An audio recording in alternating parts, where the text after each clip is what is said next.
Muito bem, já estamos de volta aqui com o Mix Café, 9 horas e 2 minutos. Um bom dia para você que está ligado aqui na nossa programação na manhã desta quarta-feira, 7 de maio. Até às 10, as principais notícias e informação em destaque com a força de Corsan. Te liga, meu Rio Grande. Com a Corsan é esgoto tratado e futuro garantido. Restaurante Esquina do Sabor. Entrega grátis na Zona Central, Avenida Silva Paz 372. Oficina do Óculos. O óculos quebrou? Leve na Oficina do Óculos na Silva Paz, esquina Zalone. Restaurante Masbá. Sabor e qualidade nas refeições diárias. Dom Bosco 299, esquina Teixeira Júnior. Foto Kelly. Tradição em Rio Grande. A foto do coração. Na Silva Paz 289. E Unimed. Aqui tem gente, aqui tem vida. Aqui tem Unimed.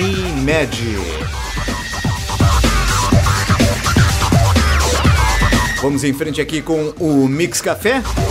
E hoje nós temos um destaque especial. Muito interessante o papo aqui de bastidores. Mas nós vamos levar a nossa audiência um pouco mais de detalhes sobre um trabalho que está sendo lançado aqui na cidade do Rio Grande. Muito interessante.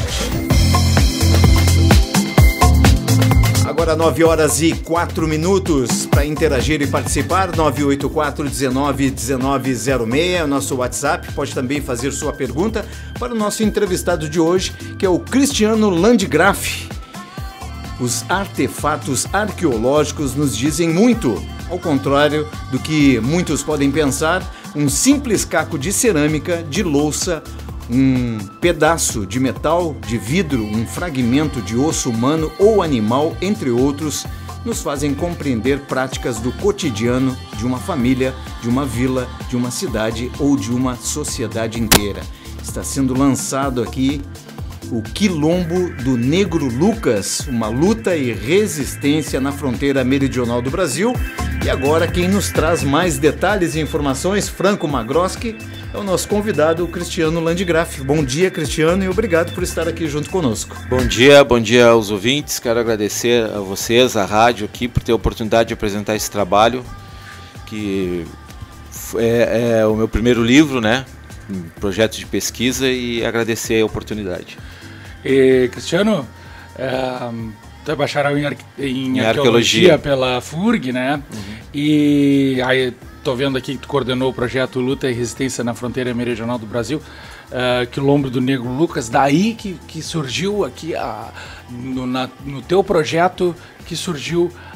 Isso aqui é parte do projeto, o livro ele é parte do projeto. Como é que foi desenvolver, como é que tu chegou nessa história e tivesse acesso a essas informações e compilasse tudo aqui nesse livro que foi lançado ano passado? Ano passado. Depois da eu sou bacharel em arqueologia, hoje estou no PPGEL da FURG, que é o Programa de Pós-Graduação em Geografia, sou mestrando. E depois da minha formação no curso de arqueologia, eu comecei a pesquisa através de um projeto acadêmico, em parceria com... Eu era pesquisador associado ao Liber Studio, que era o Laboratório de Arqueologia do Capitalismo do curso de Arqueologia da FURG. Infelizmente não existe mais, porque a professora Beatriz Tisse, que coordenava, se aposentou e encerraram as atividades do laboratório. Então, dos 2 primeiros anos, esse foi um projeto acadêmico, né, dentro da universidade, ligado ao laboratório, como eu coloquei. Aí, com a chegada da pandemia, aí sabe-se que a coisa ficou muito complicada. Mas foi um projeto um projeto que começa em 2018, vai até 2020 acadêmico, mas depois ele segue aí como um projeto próprio meu, né, e que vai culminar com um livro que foi vencedor da 5ª edição da Lei do Livro, em 2023, na categoria História. Uhum. Como é que foi participar dessa... Como é que tu chegou na Lei do Livro, a 5ª edição, né? A Lei do Livro é um projeto... não chega a ser um projeto, né? Mas é uma iniciativa da Câmara de Vereadores, e parceria com a Prefeitura Municipal, Secretaria Municipal de Cultura, que incentiva os autores rio-grandinos e rio-grandinas a escreverem sobre Rio Grande. São duas categorias, a categoria História e a categoria Literatura. Eu fui vencedor na categoria História no ano de 2023. São recursos próprios da Câmara de Vereadores. Então, 2022, ao contrário, desculpa. O meu filho, o Lenin Landgraf, foi vencedor da Lei do Livro. Com um livro sobre o massacre na quarta e na terceira. Na terceira edição. E foi assim que eu comecei a ter o contato na época. Tá. E aí em 2023 eu estava com o livro praticamente pronto, surgiu a oportunidade e aí eu me inscrevi. Que é uma excelente oportunidade de se divulgar a cultura, divulgar as histórias da cidade do Rio Grande. Então é um processo muito legal. É o que a gente estava falando aqui no início, quando a gente divulgou aqui, fez o anúncio da nossa entrevista, a necessidade, né, que tem não só o Rio Grandino. O Rio Grandino é um caso à parte, a gente tem que conversar. Mas qualquer povo, o povo brasileiro, a gente, me parece, pro cotidiano, é uma memória assim de peixe, né? A gente esquece do que aconteceu meses atrás, né? Quem dirá há um ano atrás. Sim. E aí, mais problematicamente, é saber da onde a gente veio, né? Décadas atrás, coisas que a gente não imagina. Então, como a gente estava conversando, a gente passa por uma rua, qualquer rua que seja Silva Paz, Duque de Caxias, a gente não sabe que aquele lugar ali, que aquele prédio habitou um lugar importante, que teve uma história, que pessoas passaram, que tiveram ações, né? A importância da memória para tu contar a história, Cristiano, eu queria que a gente entrasse um pouco nessa, né? Porque quem está nos ouvindo, tem muita gente que relembra de um tempo que a gente sabe que fica muitas vezes tu tem que estar no esquecimento, né? E tu vai passando, vai contando história de repente pro teu filho, pro teu neto, né? Mas um documento como esse vai deixar marcado, registrado, né? Então, por que a memória é importante para a gente saber para onde a gente vai? A proposta do livro, primeiro que ele é um projeto contra a memória, tá? Não contra se ter memórias, mas contra a memória única que se impõe dentro por exemplo, a cidade do Rio Grande, que é igual a qualquer parte do Brasil. Sim. Por quê? Porque o livro está falando não só do quilombo, mas o quilombo é o assunto principal, mas ele fala da questão da memória da população negra na cidade do Rio Grande, tá? Então não se tem essa memória. Por quê? Porque nós temos uma memória oficial, que é a memória portuguesa, tá? E temos uma memória turística, que também é uma memória portuguesa.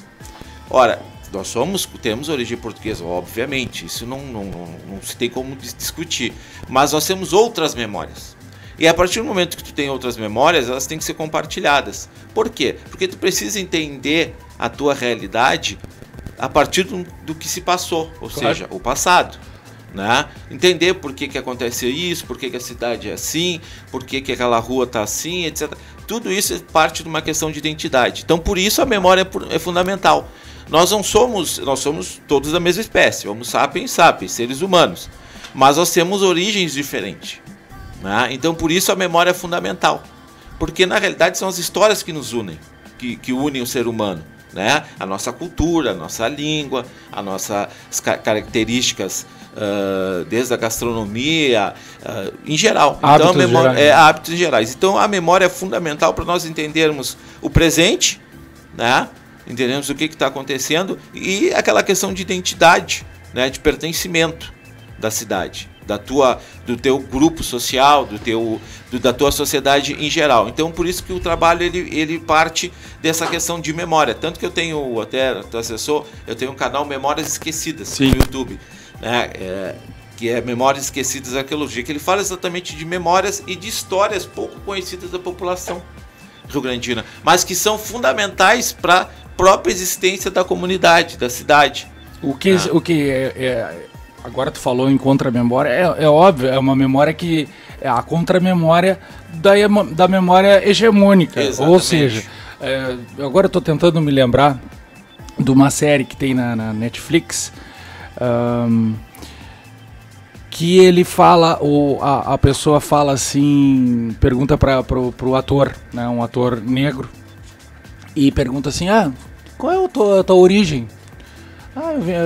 Qual é a região da África da tua família?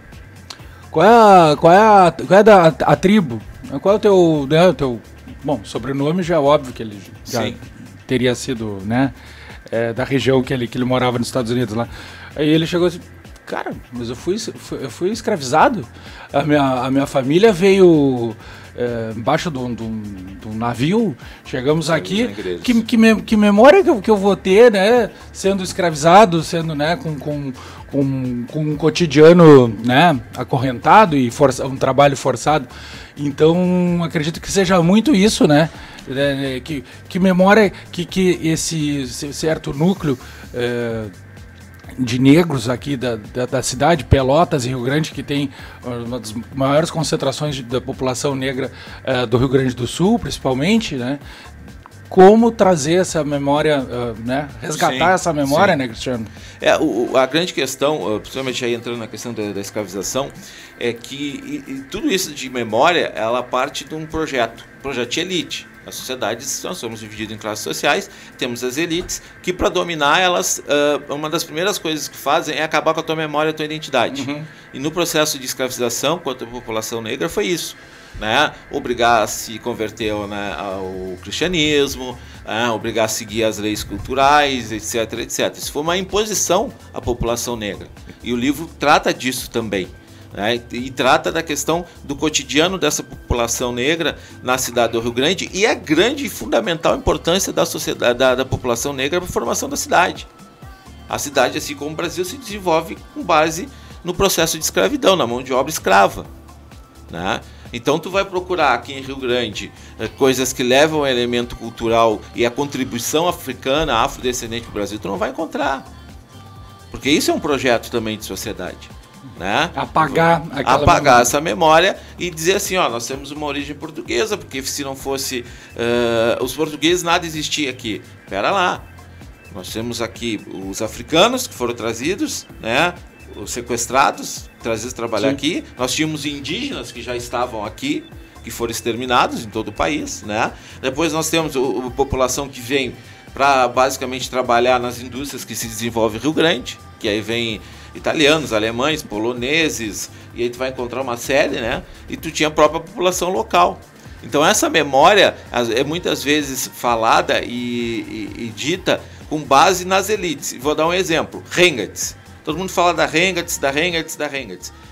O grande fundador da Rengatz, o Carlos Rengatz, etc. Tá, mas o Carlos Rengatz pode ter sido o fundador, mas e as pessoas que trabalhavam na Rengatz? A memória dessas pessoas. A Rengatz hoje está virando ruína. É uma realidade. Aliás, como nós estamos conversando, o patrimônio histórico, arqueológico, arquitetônico em Rio Grande é ruína, não é valorizado. Eu trato isso no meu canal no YouTube, faço denúncias. Vamos repetir o nome do canal aí para as pessoas. Memórias Esquecidas Arqueologia. Memórias Esquecidas Arqueologias no YouTube, o canal do Cristiano. Tá. Então nós temos essa questão da memória. Existe na realidade uma disputa de memória. Por isso que tem tudo a ver com a questão de projeto de sociedade. Né? Nós temos uma população árabe em Rio Grande, né? Que erroneamente se trata como turcos, mas não são turcos, né? É um equívoco histórico, que são árabes, principalmente do Líbano. Que vieram e quando chegaram aqui tinham um passaporte do Império Otomano, que majoritariamente era turco. Então o pessoal confunde muito, vou lá na loja do turco, etc. Mas na realidade são árabes, né? Mas até hoje, isso é em todo o Brasil, né? Isso ficou também em todo o Brasil. Tu tem a contribuição desses povos todos, mas isso a cidade não assume. E quando eu falo cidade, questão institucional, né? A própria prefeitura e todos os governos que passaram não assumem essa realidade. Né? Então nós precisamos... É necessário ter rever isso aí, então. Exato, porque tu olha para a cidade e literalmente ao ver os rostos, tu vai ver origens diferentes. Né? E aí, por que nós temos essa origem diferente? Como é que essas pessoas chegaram aqui? Por que vieram para cá? Essas perguntas têm que ser feitas para que a gente vá entender a história da cidade e também se preocupar com uma questão de futuro e de construção da cidade.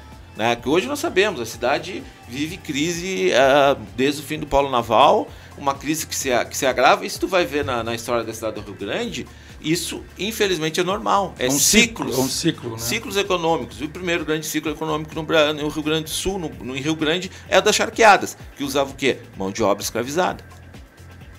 Né? Se exalta a questão das charqueadas, etc. Foi considerado na época, não sei se erroneamente, mas para chocar mesmo, campos de concentração, né, de trabalho forçado. Exato. Para charqueadas, para vocês terem uma ideia, isso também eu cito no livro, escravizados de toda parte do Brasil, né, desde a época do Império, eram ameaçados de serem enviados para o Rio Grande do Sul para trabalhar nas charqueadas.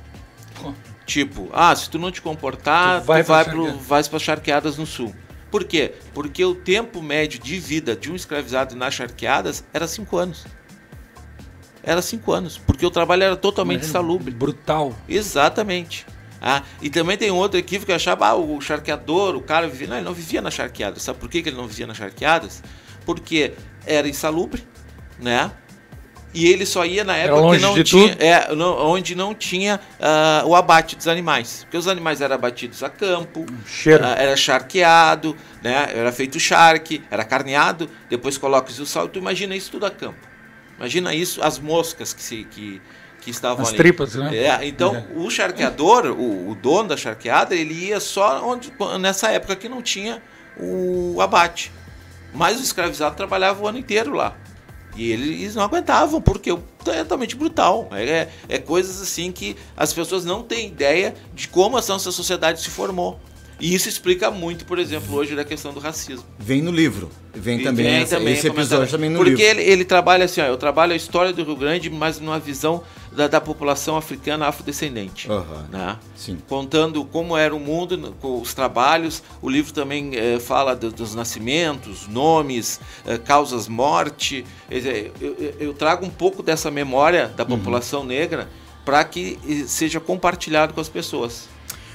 Cristiano, o primeiro capítulo desse livro, né, que é o Quilombo do Negro Lucas, traz todas essas histórias, muitos registros, deu bastante trabalho, né, pelo que eu estou vendo superficialmente aqui. 6 a 7 anos de trabalho. Mas parabéns por esse trabalho, principalmente de pesquisa. E a gente, no tema principal aí do Quilombo do Negro Lucas, a gente ainda tem algumas dúvidas, né, e aqui acabam se tornando mais esclarecedoras, eu acredito, para quem poder ter a oportunidade de ler o livro. Quem foi Lucas? Né? De onde ele veio, qual era o seu trabalho especificamente que gerou o nome do livro. São perguntas, né? E nós partimos sempre de perguntas em busca de respostas, né? Basicamente, o Quilombo ele existiu na Ilha dos Marinheiros, tá? E ele era um local, como os quilombos eram, e hoje ainda existem os quilombos, né? As comunidades quilombolas, um local de resistência, que as pessoas fugiam para não sofrer o trabalho, né, os maus tratos e o trabalho escravizado. E eles montaram na Ilha dos Marinheiros, criaram um quilombo de resistência. E levou muitos anos, mais de 10 anos, até na época, a polícia da época, que era a Guarda Nacional, conseguia achar esse quilombo, matar o Lucas, destruir o quilombo e acabar com essa resistência. Mas algumas coisas que ficam é exatamente isso que eu coloquei. O Lucas veio da onde? Qual era o trabalho que ele exercia, etc. Isso são coisas que ainda buscamos algumas informações, pesquisa. Por quê? Porque o Brasil tentou apagar da sua história a memória da escravidão. Literalmente. Após sendo o último país da América, do continente americano, a ter a Lei Áurea, a libertação dos escravizados, a abolição. Então, depois disso, se queima muitos registros. Né? Literalmente se queima, porque querem apagar essa tragédia, né, que o Brasil passou, porque a escravidão foi uma tragédia. Né? Então o Brasil passa por um processo de branqueamento, que aí começa a trazer os imigrantes, os colonos de origem europeia brancos, porque se tinha muito medo da população negra, que era praticamente a maioria da população na época. Então tenta-se apagar isso, então se dificulta o trabalho de pesquisa.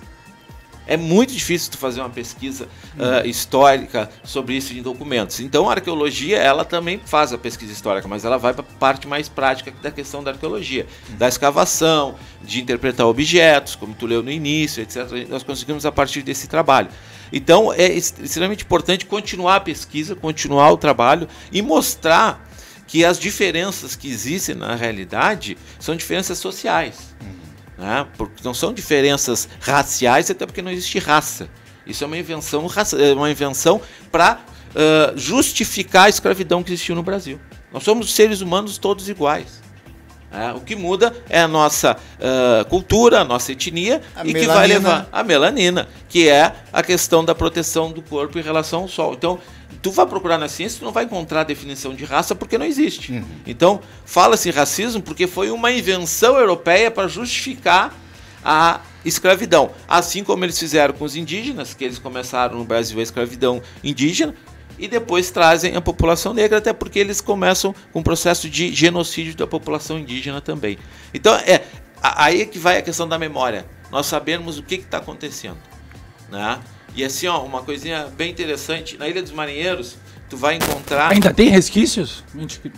Cara, a Ilha dos Marinheiros tem um grande potencial arqueológico. Já foi feito trabalhos arqueológicos no passado, se achou muita coisa, que também tem um capítulo que eu chamo a Ilha do Quilombo, que aí eu falo da Ilha do Quilombo. E, por exemplo, no local onde é plantado, onde é feita a plantação na Ilha dos Marinheiros, ela é um processo que vem dos indígenas, que tem sítios arqueológicos chamados cerritos. O que são cerritos? São aterramentos que os povos originários faziam, né, em áreas alagadas para plantar. E esses aterramentos ficam. Eles faziam, né? Levantavam para evitar o alagamento. E ali eles viviam, ali eles plantavam. Então, até hoje se planta na Ilha dos Marinheiros em cima dos cerritos. Então isso é uma herança indígena. Sim. Sabe? E grande parte da população da Ilha dos Marinheiros, no início, era negra. Por quê? Porque lá, a Ilha dos Marinheiros, o pessoal não sabe, foi o primeiro balneário da cidade. Então se construiu casas de pessoas da elite, e quem cuidava dessas casas, quem trabalhava? Os escravizados. Perfeito, então. Cristiano Landgraf, com o lançamento aqui no Mix Café do livro Quilombo do Negro Lucas. Muita história ainda precisa ser contada. Muita coisa. Queria já parabenizá-lo pelo seu trabalho excelente de pesquisa, né, Franco? Porque essa dedicação com certeza vai ficar a sua marca aqui na cidade do Rio Grande. Esse é o objetivo, né? Que legal. Mas muito obrigado mesmo por participar junto conosco. Onde nós podemos adquirir o livro? Quais são os contatos? Nós temos o canal e vamos reforçar agora o canal também, que eu achei muito interessante. E é uma coisa que eu também concordo com todos, que é a questão da desvalorização do nosso patrimônio histórico. Não só o patrimônio, né? Nossa cultura e todos os registros históricos da cidade do Rio Grande. Aquela síndrome de vira-lata, né? Tudo de fora é melhor, aqui não presta nada. Pois é. Mas, e aí só rapidamente, em cima disso que tu falou, uma coisa que eu me irrito muito, né? Não deveria, mas me irrito, é sempre quando há discussão política eleitoral na cidade do Rio Grande, e isso é uma coisa geral, se fala que temos que trazer investimentos de fora, se fala que nós temos que não sei o quê.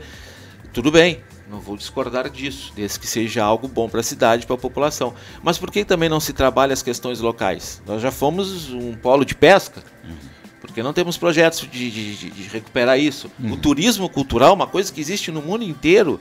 Rio Grande tem um maior potencial do município, do estado, por ser a primeira cidade, por ter o Rio Grande ter nascido, o Rio Grande do Sul ter nascido aqui. E isso não é valorizado, ao contrário. Primeira igreja, residência de Dom Pedro, alfândega. Assim, ó, tu quer ver uma coisa? Para vocês terem uma ideia, lá em 1822, 33, quando se tem acontece o Quilombo é de 1833, quando ele é destruído, mas ele é da década de 1920, nesse período já se chegava em Rio Grande navios de toda a parte do mundo. Isso que acontece hoje, vir navios de toda a parte do mundo, já acontecia no século XIX. Olha o tamanho dessa história. Agora, recentemente, veio trabalho arqueológico ali no Porto Velho, que tem milhares de peças. Então, essa questão da cultura, do turismo, ela gera emprego e renda. É só querer e ter boa vontade. Infelizmente não se tem em Rio Grande. O livro pode ser adquirido na livraria Hipocampus do Cassino ou no Sebo Passatempo, aqui na General Vitorino, em frente à Câmara de Vereadores, tá? E pode também diretamente comigo pelo 9185-6161, 991-85-6161, e custa R$50, tá? E estou à disposição, quem quiser conversar. O canal Memórias Esquecidas conta histórias da cidade do Rio Grande, vídeos curtos na sua maior parte, tá? Por exemplo, eu falo do Pelourinho, que é aqui em Rio Grande, eu falo do comércio dos escravizados, eu falo, temos o vídeo da última casa, as vilas operárias de Rio Grande. Se quem quiser saber, por exemplo, a origem daquela casa que tem na junção ali, a casa de madeira, bem na rótula, é uma casa de uma antiga vila ferroviária. Também falo também da questão ferroviária. Então quero agradecer novamente aqui, parabéns à rádio, por ter essa oportunidade de valorizar questões nossas aqui locais e entendermos essa situação que Rio Grande está e que é reversível. Acho que basta se ter boa vontade aí e se trabalhar a questão cultural, arquitetônica, e nós não virarmos uma cidade de ruínas, né? Que é o que nós somos hoje, uma cidade de ruínas que poderia ser aproveitado para a população local. Perfeito, então, Cristiano Landgraf, muito obrigado, uma ótima semana. Grande abraço. Estamos sempre disponíveis aqui para as novidades, esse assunto é muito pertinente e muito interessante. Tá certo? Valeu, obrigado. Franco Magroski, vamos fazer aqui nosso intervalo e já voltamos com mais informações no Mix Café. Informação para começar bem o dia. Mix Café.